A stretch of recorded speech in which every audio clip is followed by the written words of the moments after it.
खुल जा SIM SIM.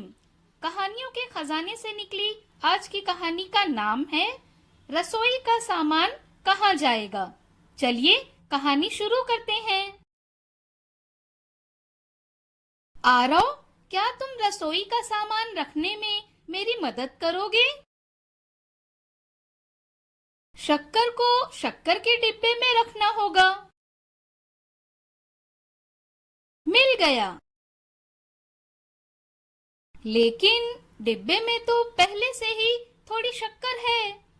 माँ, मुझे एक बड़ा डिब्बा चाहिए।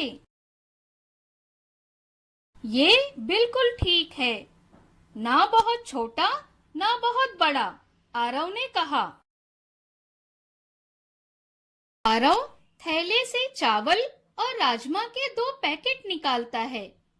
राजमा चावल उसका पसंदीदा खाना है। माँ उसे 2 डिब्बे देती हैं।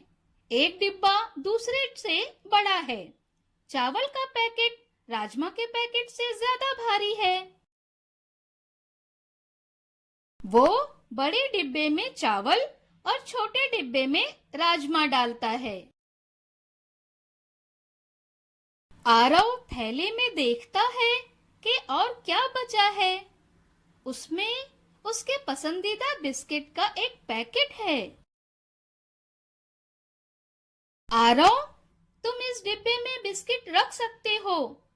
आरव ने डिब्बे को पूरी तरह से भर दिया, लेकिन अभी 2 बिस्किट बाकी थे।